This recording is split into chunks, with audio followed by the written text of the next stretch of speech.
2026 NFL Combine, was it good for you? We're going to get all into it. My name is Kyle Brandt. This is Willie Colon. That is Manti Te'o, and we have a very, very special guest here on the far left. You know him, you love him, you can't catch him. We're going to roll his video after the break, but right now, it's Raheem Mostert. Raheem, this is so cool that you're here. What's going on? How are you feeling? Man, I'm feeling great, especially being with you guys, man. Let's do this thing. Come on, man. Let's get it. You know it. Roll the show. It's Good Morning Football. We can do a proper intro. Go ahead.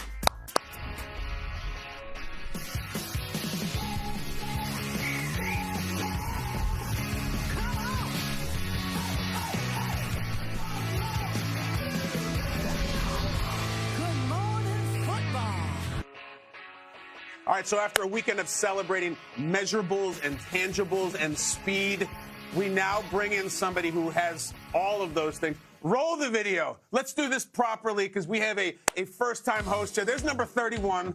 This guy, undrafted in 2015, and then has spent the last decade scoring touchdowns against those teams that didn't draft him. Runs a 4.3, led the NFL in rushing touchdowns in 2023. His Wikipedia says in high school he had 9 kick return touchdowns, which I've never heard of before. 9 kick return touchdowns.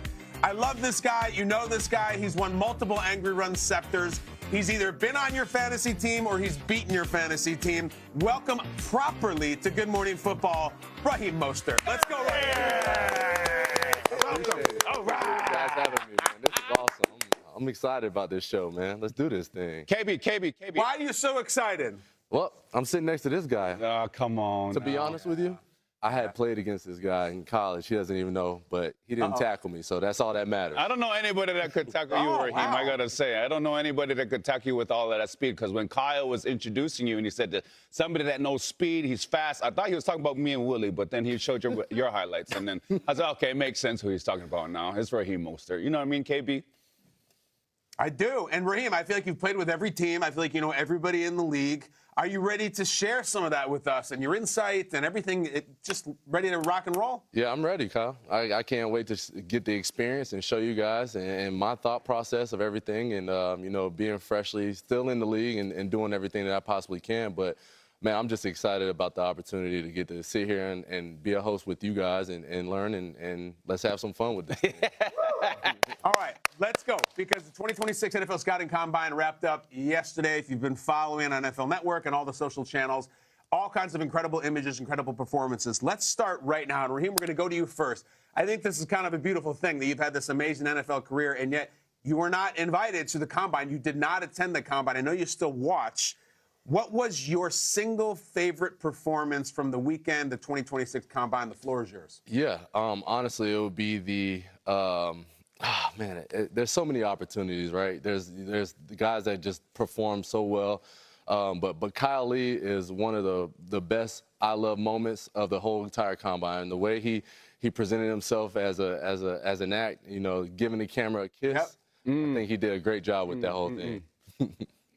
Okay. We loved him. We loved the running backs. We loved the personality. There's a guy that we all love. His name is literally Love, okay? Yeah. He couldn't be more. He might as well be named Drafted. Jeremiyah Love, Raheem, as a guy who goes 4.3, a guy who goes fast. What'd you think of the running back out of Notre Dame? Yeah, I thought he did a great job, you know, presenting himself. You know, the past 2 years I've been watching him. So just to see him be explosive in his 40, do these drills right here and his cuts and everything like that, he almost resembles a guy that we all know very. To the name alone, and if you're the Chiefs, don't make this hard. You're picking at the ninth hole. You need a running back. You have Patrick Mahomes coming off a knee injury. You have a young man who, by the way, is from Missouri, who grew up in St. Louis, who scored 21 touchdowns last season from Notre Dame, is an impact player. Chiefs, don't make it hard. Select Jeremiyah Love. But for me, there was one mutant that stood out, and his name was Sonny Styles.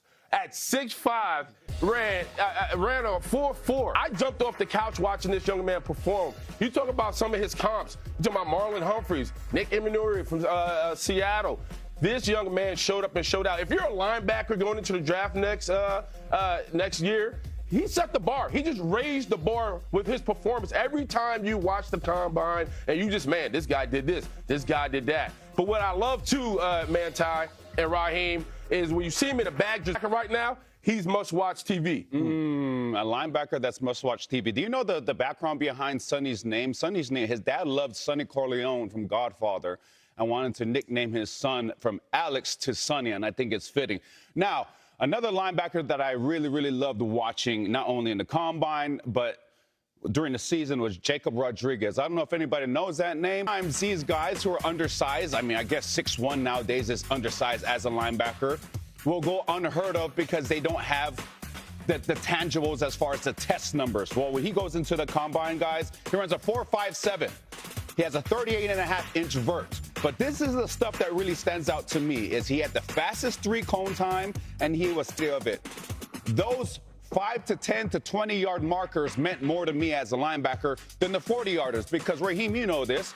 If I have to run 40 yards in any singular play, guys, bring out the field goal block team because it's most likely a touchdown, okay? So if I have to, as a linebacker, have to run over 15 to 20 yards, it's a touchdown. So when I see Jacob Rodriguez, knowing his ability to take the ball away when he plays football, but when he's out there in his shirt and shorts, and he's still able to be quick, jump high, and run fast, I thought that Jacob Rodriguez put up a heck of a performance for the Combine, KB. See, I think this is interesting because Manti is always self-deprecating about whatever he has to be, especially if it's his 40 time. You just mentioned you ran a 4.8. Is there any table in TV right now where there's a bigger discrepancy in 40s between Manti and Raheem? Raheem, you ran at your Purdue Pro Day. What time did you run? What was your 40 time? 4.32. 4.32. So 4.32. That's none of that like entry-level 4.3 stuff like up 4.38, 4.39. 4.32 is knocking on the door of the 4.2 neighborhood, right? I'm saying? KB, you can put a rock in my butt, and I still wouldn't be able to. So, Manti, I love you and all the incredible things you did in college, but 4.32 and 4.8, that is a wide gap in speed, dude. KB, we don't see that big of a gap. KB, he did mention that we did play each other, and I didn't tackle him, so do the math, right? Literally, do the math. Yeah. I didn't catch him for a reason. Manti tackled everybody in college. I caught a lot of people, though. I know you did. Like, you were all over the field. The fact that you got away from number 5 in South Bend, Raheem, like, you were an incredible player. I want to end with another one of these things, because on Monday what we do after the Combine is we just tally up the freakery. You know, what is the Combine about? There's no assurance you're going to be a great player. There's no assurance. It's just tangibles. All those intangibles, like I'm a leader and I'm great in the huddle, none of that. It is pure tape-measured tangibles. Did you catch the tangibles on quarterback Talon Green out of Arkansas? We got to college, but it's also like an Anthony Richardson 2.0, where it's the pure athleticism, but he played more than Anthony Richardson. He's older than Anthony Richardson. And it's like, let's take him and learn from the mistakes of Anthony Richardson. Let's stow him on the bench for a couple of years and then unleash this type of, I mean, we're catching passes, we're throwing, unbelievable. Talon Green, Arkansas, via Boise State, 6'6", 4.36. Guys, I don't know if he's ever going to play a snap in the NFL. I don't know if he's going to be a perennial All-Pro. But I know that this is what the Combine is about. Look at the slow-motion howitzer from that 6'6" chassis. This is why I turn into the Combine. I love this stuff. Willie, you dig this? Yeah, he looked like he was built in a factory. And listen, we're at this point in NFL where if you get with the right OC and the right scheme, you can make it work. Now, yeah, from the neck up, he has to evolve. But you talk about all that tangibles, you slide or use him as a tight end where he can make hay. Another quarterback once did that from Arkansas back in the day. We all remember that. Manti, what do you got? Well, put him at receiver. You know what I mean? Like, put the guy at X wide receiver. The guy's 6'6". He can run like lightning fast. But then you just mentioned, KB, the guy had a 43.5-inch vert. Put him out there in the high red zone and just throw like little lollygag passes to him and let him just jump over the DBs that you would put out there. That guy is, I don't know if he's playing the right position, Raheem. You know, and it's just like the guy's an athletic freak. Just put him out there at X wide receiver and just throw the ball to him, and I'm sure that he'll come down with more than he drops. We will get to that. That is what's fun. I mentioned, of course, Matt Jones, who converted from quarterback to wide receiver, went in the first round from Arkansas as well. Tom Pelissero, I'm sure, remembers him, remembers all of them. We go now to the nerve center of the Combine, nay, the nation. Tom has returned from Indianapolis. I can see your home, but backdrop there, Tom. But, like, I'm sure there's so many things you have to share with us, not only moving forward right now in the league, but everything you experienced over the weekend. The floor is yours, Tom Pelissero. Well, Kyle, let's start out with the trade talks that are rampant at the Combine, and we got a deal done earlier this morning. The Texans have agreed to trade Titus Howard, their former first-round pick offensive lineman, to the Browns in exchange for a fifth-round pick. Howard also gets a new deal, 3 years and $63 million from Cleveland, which has made beefing up that offensive line a major focus as we head into the offseason. Meanwhile, Tuesday is the deadline to apply franchise and transition tags, and there are several that's want to hang on to their running back, Breece Hall, and a decision also awaits of what hard to imagine he is going to show up in Cincinnati if he is tagged. But we have seen this multiple times already here. Keep an eye on exactly how the Bengals decide to proceed after gauging that trade market in Indy. The CompuBox numbers on the Trey Hendrickson stories, Tom, that you have done are astronomical. They're getting higher and higher. Also, Tom, you were all over the Styles family, both Sonny Styles and his brother Lorenzo Styles, going into the Combine. You predicted how good they would be. They were that good. Put you on the spot, Tom. Other than anyone from the Styles family, who was an athlete in Indianapolis this weekend that just really impressed you? Well, I would start out with those two guys. Those were pretty impressive performances. How about this one? Casey Concepcion, the wide receiver from Texas A&M. The big question with him is not his ability to create separation. It's not his ability to get open down the field. It's just catching the football. So watching him go through the gauntlet drill, I know people were impressed. His ability to stay on track, to catch the ball, to look like he had tremendous body control. He is special when he gets the ball in his hands. A guy who had potential first round at stake in Indianapolis, and it seems like he gave himself a good opportunity with the way that he worked out.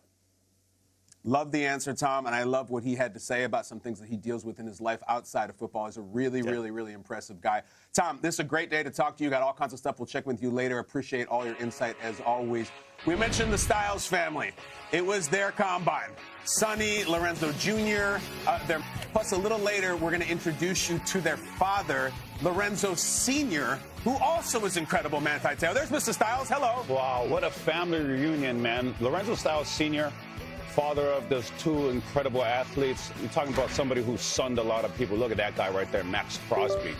We can't have Raheem Mostert in the studio without asking him his time over there with the Raiders last year, especially about that man. What does he think is going to happen to Max Crosby in the silver and black? It's GMFB on the Monday, man. Let's go.